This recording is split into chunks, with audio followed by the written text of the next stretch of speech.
Hello, and welcome to Direction Northeast. I'm Isaiah Acquaintance. This program is a presentation of the Mass Communications Department at Northeast State Community College. Today we are going to examine some modern policing techniques and the effects they are having on various groups in our society. We'll meet with our guests and start our discussion following these messages.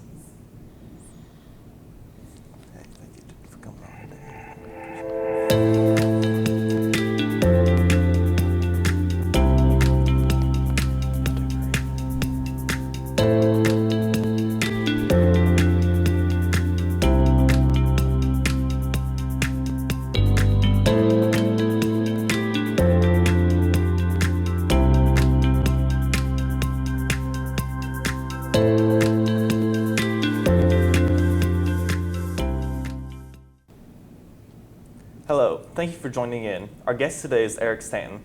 Thank you for coming on today, Eric. Thank you for having me. So Eric, what is your personal history with law enforcement? My personal history has been a number of years, both with the Washington County Sheriff's Office and with East Tennessee State University's Department of Public Safety. And I was blessed to be able to come over here and take over the Criminal Justice Department 3 years ago. And so that's a little bit about my history, of course, but done Homeland Security and other stuff of that nature along the way as well. Please briefly discuss the history of law enforcement.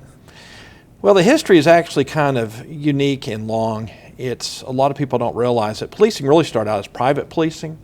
Basically, if you look back at medieval times, a king or queen would use their knights to go out and police. That was their police. So most policing was done via police forces or by private police forces or by vendetta justice. In other words, folks going out with personal vendettas and stuff of that nature. It wasn't really until modern times that policing actually became a government entity. In fact, it wasn't until 1820s and actually 1829 that Sir Robert Peel in England formed the Metropolitan Police Act, to where it organized the first active law enforcement agency as we know nowadays, the first modern police force. And after that, of course, went through various eras of policing. Some of them are kind of checkered, including the 1960s, when in this country law enforcement officers enforced Jim Crow laws. And so, for example, on Bloody Sunday and March 15th of 1965, when the peaceful protesters walked across the bridge in Selma, Alabama, it was police officers on the other side that unfortunately met them with resistance with either batons or water or dogs or something of that nature. So policing's kind of had a checkered history, and it really wasn't until the 1960s, 68 under the Safe Streets Act and Civil Rights Act, that modern policing was formed to what we know it is today. Al, you touched on Jim Crow laws. Can you please elaborate on that a little bit? Yes, unfortunately, Jim Crow laws, as we all know, is a series of laws that came out meaning separate but equal. And unfortunately, what happened was police departments, especially in the South, were used to enforce Jim Crow laws. And so, for example, my parents that were growing up during that time in Atlanta, whenever they would go downtown Atlanta, there were separate water fountains for what they called whites and colored at the time, certain different seats in movie theaters, whites and colored, different seats in school buses and everything else, public transportation. And unfortunately, it was the police that oftentimes enforced those laws. So in 1968, the federal government finally came along under President Johnson, and under the Safe Streets Act basically put modern day policing somewhat under federal scrutiny and federal control. And the idea behind that is once again to make policing more of a profession and make it more professional. And from that point on now, it has standardizations and training, stuff of that nature has gone on as a direct result of the Safe Streets Act of 1968. What would you say the role is of police today? Very important role, very important role. I have this conversation with my classes all the time. And the role of policing is quite simply, a lot of people say it's serve and protect, and that is a unique and very somewhat exact description. However, the accurate description is to support and defend the Constitution of the United States against all enemies, foreign and domestic, and bear true faith and allegiance in the same. That is really what the goal of law enforcement is. Now, if you think about it, if you've ever watched the movie The Purge, or if you ever watched Mad Max back in the day, and you see what a lawless society is, if you look at it, really, law enforcement, military, EMS, firefighters, dispatchers are really the foundation of our society. We couldn't be sitting here right now having this interview if the purge was going on or there was mass chaos or something of that nature going on outside the studio. And so what keeps us straight, what keeps us safe, and it's those men and women that are willing to go out and defend us and protect that Constitution, because after all, the Constitution really, in reality, is just a piece of paper with some ink on it. So how do you enforce that? And you have to enforce those laws with law enforcement officials and stuff, that first responders. So the role is very, very important. Very important. In fact, growing up, and I'll spend a little more time on this topic, because I'm very passionate about it, but growing up, I actually thought of the one profession that if all other professions died off, what's the one that we would need to keep society going? And I was very ignorant in thinking something like medical. Medical, of course, is very important. People that are in medical are very smart people. But what I didn't realize, I can be the best vascular surgeon or the best neurosurgeon or the best trauma surgeon, but I can't perform my procedures on my cases if the purge is going on in the operating room or outside the operating room. So it takes very special men and women to go into this profession to keep us safe and, again, to allow us opportunities like we have right now just to sit and chat. There's been a lot of talk of stop and frisk in the news. What is stop and frisk, and why do you think it's so controversial? Well, stop and frisk is interesting, and it has been in the news a lot. There's some presidential candidates that have recently come under fire for some comments they made on stop and frisk. But it actually goes back to Terry versus Ohio, 1968, and the landmark Supreme Court decision. And also stop and frisk, by the way, is also called Terry stops or Terry frisk as well. But in the holding in 1968, the Supreme Court said that an officer does not need probable cause, and I'll talk about here in a second a little bit of the difference, but as long as they have reasonable suspicion, if they feel somebody has committed, is committing, or will commit a violent offense, especially with a weapon, then an officer can pat them down, can stop and pat them down with reasonable suspicion. Now, once again, the key to this, I want to make sure our viewers understand, is you have to have reasonable suspicion. I just can't pat you down if I'm a law enforcement officer, but because I think you're doing something you shouldn't be doing. You're walking around campus after hours or something of that nature. That's called mere suspicion. I can engage you in dialogue, but that's it. I can't even detain you or stop you for a period of time with mere suspicion. I have to have reasonable suspicion. So, for example, if there's a series of break-ins that have been going on this campus, and they said a white male, approximately 6 foot tall, glasses, brown hair, matching your description, then that's reasonable suspicion. So then I could do a Terry frisk, Terry stop or stop and frisk and check you. But I have to have reasonable suspicion to believe that you have or going to or already have perpetrated a crime. Unfortunately, some departments, and you got to understand, there's over 18,000 law enforcement agencies in this country. And unfortunately, anytime you have that many agencies and well over 300,000 sworn officers, you're going to have some bad apples, unfortunately. And you're going to have people that take advantage of stuff like stop and frisk and use it to profile and stuff of that nature. And again, I'm a proponent of stop and frisk when used correctly. But again, it has to be in a situation where it's reasonable suspicion. You just can't stop somebody because you have an African American walking through a white neighborhood or something of that nature. That's not reasonable suspicion. We are all guaranteed under the Constitution free movement. And just because you're a different color, different ethnicity, different sexual orientation doesn't mean you're automatic suspect. And so that's where a lot of departments get in trouble, is by going that extra, taking that to the extreme and then using that as I can just stop whoever I want to. Recently, it was a case that was documented in New York City. There was over 80,000 stop and frisk in 1 year. And now that 80,000, only 10 to 15% actually ended up in some type of arrest or citation. So nothing against New York City Police Department. I'm sure it's full of very honorable folks. But unfortunately, what that's telling me is a lot of folks are, the Terry frisk, stop and frisk is being used unnecessarily, and it's also being taken advantage of. How is crime measured, and how do we know if our communities are safe? Very good question. And I talk to my students about all this. And what we have to realize is crime is measured by people reporting it. We have a thing called the dark figures of crime. And what that says is 50 to 60% of crime goes unreported. Now, I know some of our viewers might find that as interesting, but I ask everybody to think about it. How many times have maybe you've assaulted somebody, been in a fight, tussle, pushed somebody, and you didn't report that to law enforcement? That is technically a violation of Tennessee Code 3913-101, which is assault. But how many of us have not reported that, including me? So 50 to 60% of actual cases go unreported. Then on top of that, we add to the official crime stats. It's called the UCR, which is the Uniform Crime Report. It was started by the FBI in the early 1900s, and as a way to measure crime. Now we got 50 to 60% of crimes not being reported. Then on top of that, now out of the 18,000 agencies, even has on the FBI website, it's voluntarily the departments send up their stats to the FBI. So not all 18,000 departments send up their stats for whatever reason. Some don't do it for political reasons or other reasons. Some just don't want people to know what's going on in their neighborhood. So they don't send up the crime stats. Then on top of that, you have to look at what is crime. There's 52 law books in this country, one for every state, one for the U.S. government, and one for Washington, D.C. And with the exception of the core felonies, which if we had more time I'd go into, laws vary dramatically in this country. For example, marijuana is recreational allowed in Colorado. It's not in Tennessee. So in Tennessee, those crimes are being reported up. In Colorado, they're not. So when you look at it, if you look at the dark figures of crime, if you look at that not all departments are reporting up, and you look at what is crime, on average, you're only getting a 20 to 30% true picture of the crime in your community. Now, the FBI has realized this is an issue, and they've tried to fix it by a thing called NIBRS, National Incident-Based Reporting System, NIBRS.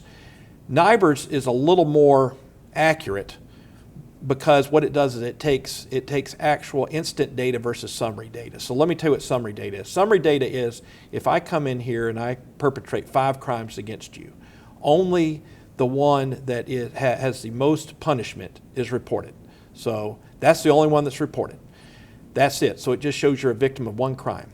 Under NIBRS, it will actually show up to 10 offenses that I've committed against you. So it's a little more accurate. However, you still have the dark figures of crime. You still have the departments that aren't reporting. And then you still have what is crime. So you might get a 30% measurement. So what I encourage is whenever you hear, especially politicians, talk about crime and crime stats in your area, take it with a grain of salt because it's really not that accurate. It's kind of like we learned in stats years ago that figures can't lie, but liars can figure. And you can spin those stats to say basically whatever you want.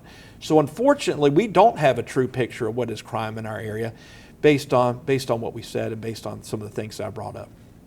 Now, do you feel there's a shortage of police officers in today's society? There absolutely is. In fact, just this week, we had the Johnson City Police Department, who is great partners of ours in the program, come and meet with our students. And, even as we speak right now, they're 19 officers short. And that's 19, actual patrol officers, stuff of that position. If they were to put the other positions that they have that they're not including with actual patrol, they're even more. They are just one of many in this area that are very short officers. And it's very unfortunate. And some of it has to do with pay, and some of it has to do with it's a dangerous profession, but a lot of it has to do with perception and media perception.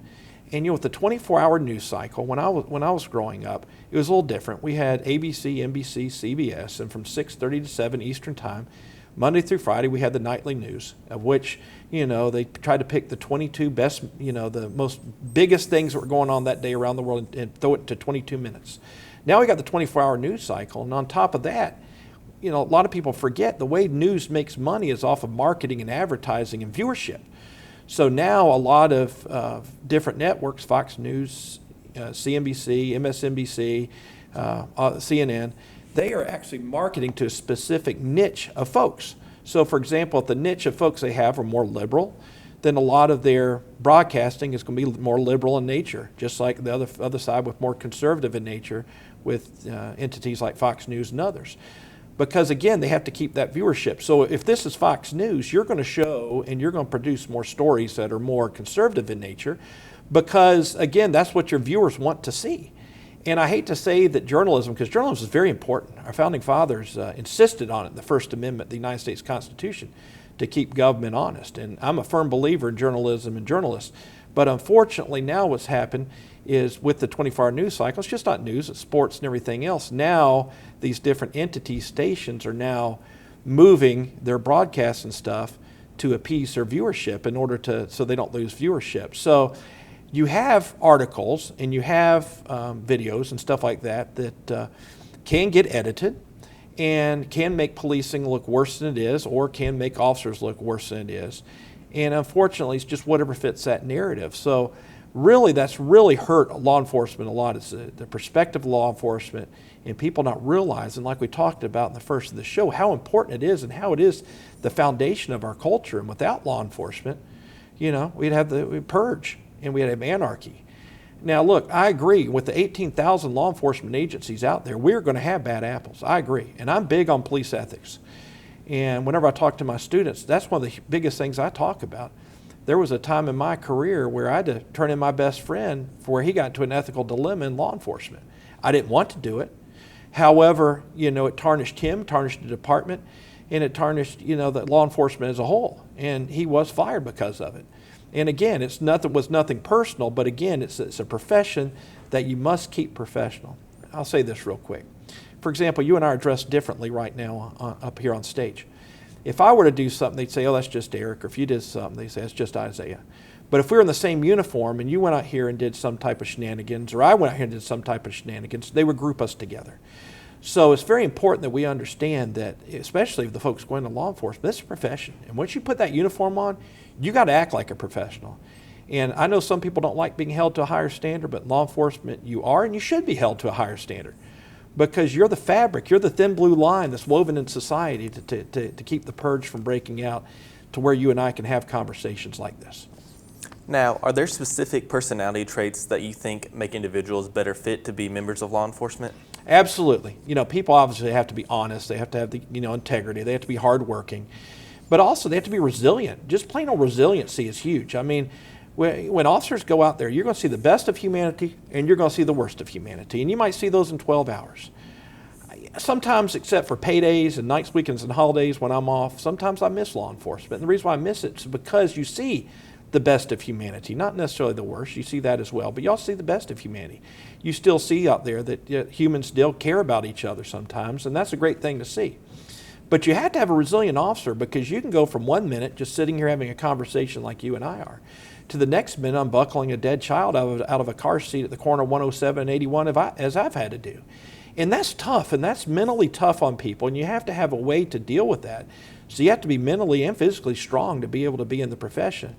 And you have to know that if you start feeling like, you're beginning to slip a little bit and you're not enjoying the profession anymore, you're getting a little bit cocky about it, it's probably time to step away and even leave the profession, because once again, people are counting on us to be there during their time of need.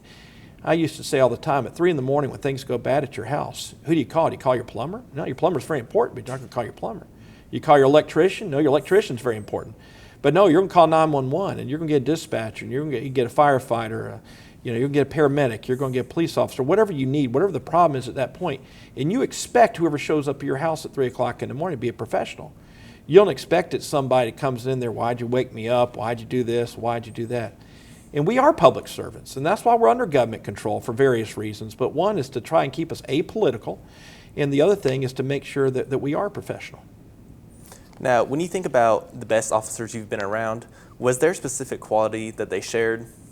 They did, and once again, many of them, like I was talking about before, resilience and stuff like that. But it's really, and it's going to sound a little cliché here, but it's really just your love for fellow man and the ability to want to serve. You have to want to serve others. You have to have that servant's heart, and you got to be a servant leader. If you don't have a servant's heart, you don't want to serve others, you don't want to be a servant leader, where it's not necessarily what's best for Eric, but maybe what's best for Isaiah, then you don't need to be in that profession. You really have to have a servant's heart. I've been blessed because for the last 30 years, I've either served in law enforcement or the military, to where I've been able to serve my fellow members of my community. I've been blessed to do that. That's what I love doing.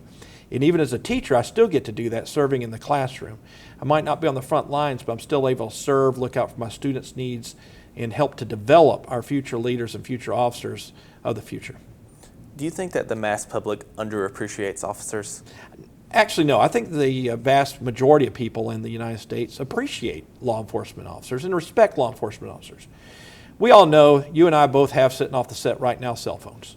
So everybody has a camera. So when something goes down, if a fight were to break out here in our back parking lot right now, unfortunately, back in the old days, we would have gone out there and tried to break it up. But nowadays what will happen is we'll form a circle and everybody will get out their cameras, and within 15, 20 minutes it's on every social media page out there. okay, versus stopping it. Now, the thing about that video is you can edit that video based on your own personal beliefs, based on your own political beliefs and stuff, to say whatever you want it to say. So there's some networks out there, which I won't say, that tend to be more anti-police officer than others. And so they'll take some of those videos sometimes and they'll spin it to reflect the narrative, because again, that's the way they make money, is off viewership. And that's what their viewers are wanting to see. And so sometimes these protests that really aren't that big, anti-police officer protests, will get much more media attention because that reflects the narrative that network is trying to push, or that network's viewership is wanting to see.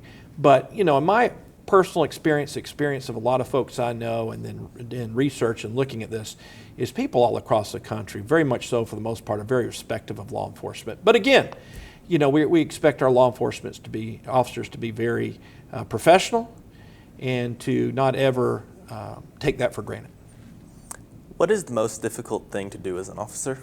The absolute most difficult thing for me, and I think most other officers, anything that has to do with some type of child crime, child death, child abuse, it's tough. It's tough. I'll share one quick example with you, and it's tough. Still this day, it still haunts me. But unfortunately, nothing I can do about it at this point. But I got called one morning to a coroner call in Johnson City, where a young lady decided to leave her infant son with her grandfather who had Alzheimer's. And she had left the baby with the grandfather because she wanted to go out and turn a couple tricks, and then also, supply herself with some drugs. And so, because she was thinking of her own selfish needs and selfish desires and selfish wants, she leaves the baby with the grandfather. That dementia and Alzheimer's were so bad, he didn't even know his name, where he was, anything of that nature. She leaves the baby on the bed. Grandfather decides to take a nap. He thinks the baby's a pillow and then lays on the baby and suffocates the baby. So now I'm in there having to deal with a beautiful infant who, of course, is laying there as deceased.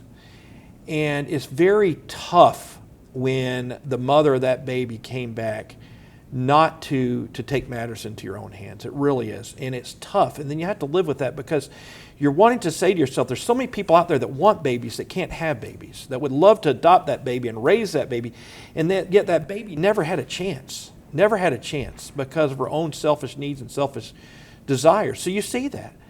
It's like I mentioned earlier, unbuckling infants out of car seats. We like to think a car seat's safe, and they do for the most part, but sometimes they don't. And that's tough. And that weighs on you. And that's stuff you think about for years to come. It's stuff you have nightmares about for years to come. And so with anything with juveniles especially, it's tough.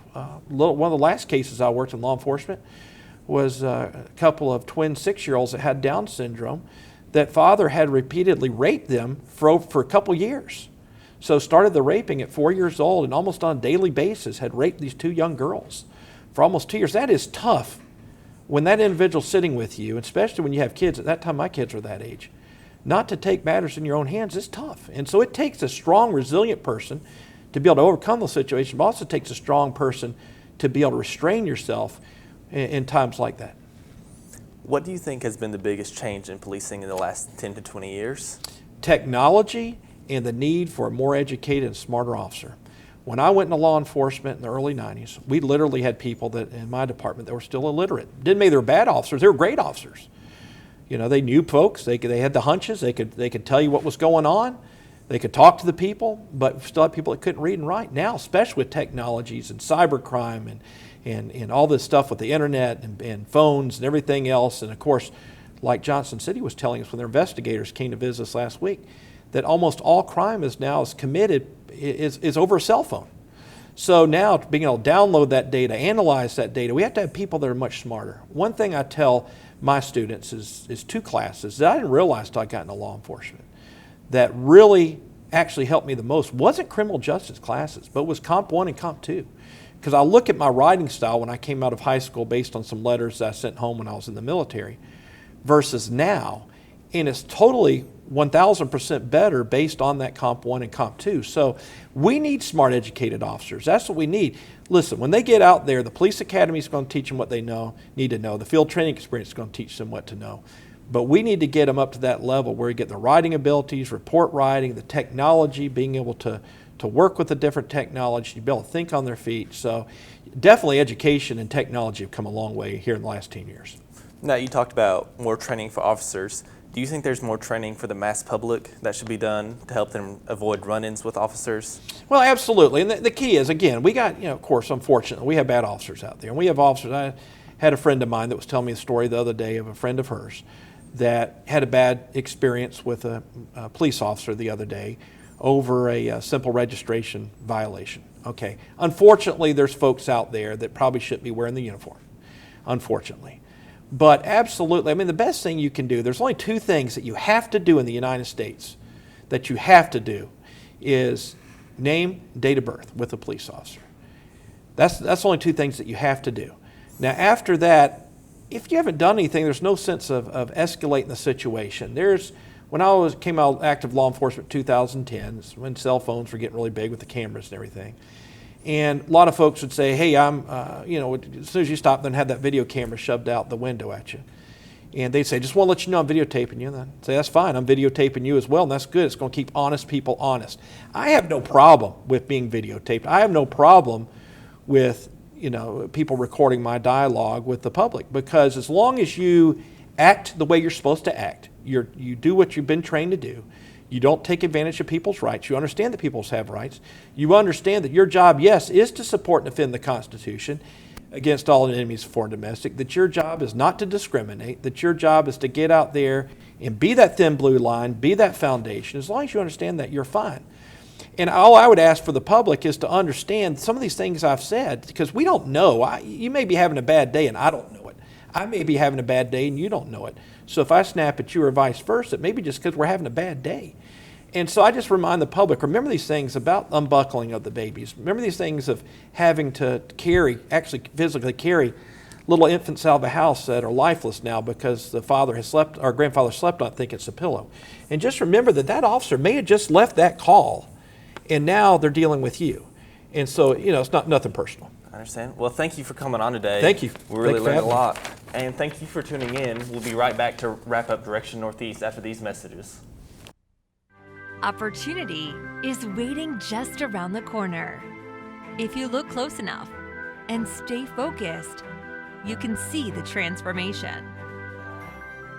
It's groundbreaking, and it's just the beginning. It's your future, and it begins at Northeast State. Wherever you're going, Northeast State Community College, we're here to get you there. Over 10 years in investigations. 25 in heating and air conditioning. 15 years in the automotive industry. 22 in computer science. 23 years in healthcare. An engineer. A biochemist. A chemist. An award-winning author. Northeast State professors bring experience to the classroom, a personal education from a professional. Classes when you need them, where you need them. More than 150 programs. Visit northeaststate.edu. Northeast State Community College. We're here to get you there. That concludes the program for the day. We talked with Eric Stanton, criminal justice instructor at Northeast State, and examined some of the new policing methods in practice today. Community is very important to the students here at Northeast State Community College, and this program takes a look at a few of the subjects they find important. Until we meet next time, on behalf of the students, staff, and faculty at Northeast State Community College, I'm Isaiah Acquaintance, and this is Direction Northeast.